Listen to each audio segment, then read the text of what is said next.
Halo, Assalamualaikum warahmatullahi wabarakatuh. Ketemu lagi dengan Bagus John Maulana SKM dalam video tutorial program kusta.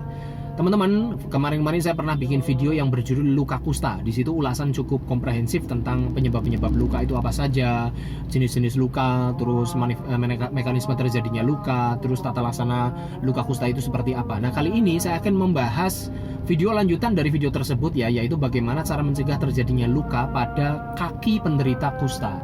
Ada 3 hal yang ingin saya sampaikan. Yang pertama adalah bagaimana memilih atau menggunakan alas kaki yang tepat. Yang kedua adalah bagaimana mencegah terjadinya tekanan dan gesekan. Dan yang ketiga adalah bagaimana melakukan perawatan diri. Kita bahas satu persatu. Yang pertama, pilihlah dan gunakan alas kaki yang tepat. Alas kaki yang tepat itu yang pertama bahannya lembut, terus juga elastis. Elastis berarti lentur, berarti tidak kaku. Bahannya lembut, tidak berbahan yang keras. Maksudnya adalah biar fleksibel saat digunakan dan juga meminimalisir terjadinya gesekan.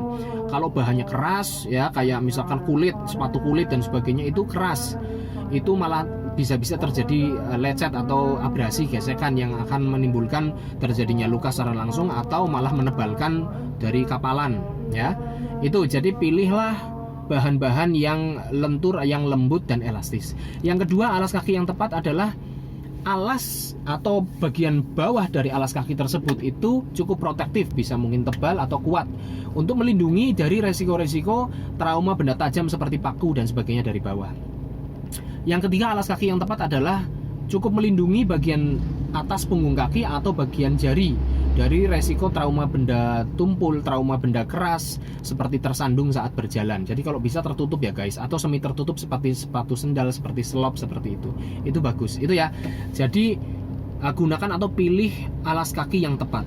Yang kedua adalah bagaimana kita mengurangi tekanan dan gesekan. Luka itu terjadi karena gesekan, karena trauma, karena tekanan. Khususnya kayak kales atau kapalan itu terjadi karena tekanan dan gesekan. Cara untuk mengurangi tekanan dan gesekan yang pertama, istirahatkan kaki. Jangan terlalu banyak berjalan, jangan terlalu banyak berdiri, atau jangan jongkok. Lebih baik duduk, bukan jongkok. Kalau kita jongkok itu tekanan sangat tinggi pada telapak kaki, bahaya sekali. Kalau bisa silahkan gunakan tongkat untuk berjalan.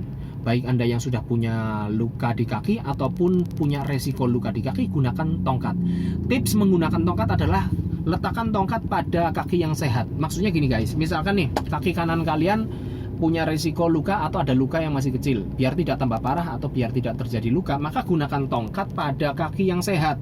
Jadi tongkatnya sebelah kiri, karena kaki kiri sehat, sehingga berat badan pasien itu miringnya ke kiri, ya kan? Jadi meminimalisir terjadinya tekanan dan gesekan pada kaki yang berisiko, yaitu kaki kanan.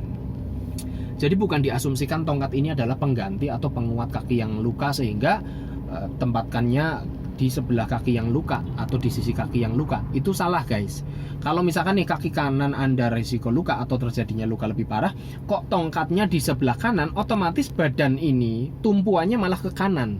Jadi justru hal ini akan menambah berat pada kaki tersebut untuk ditekan dan juga digesek dengan permukaan tanah dan juga alas kaki. Itu sangat bahaya. Jadi letakkanlah tongkat tersebut pada sisi kaki yang sehat.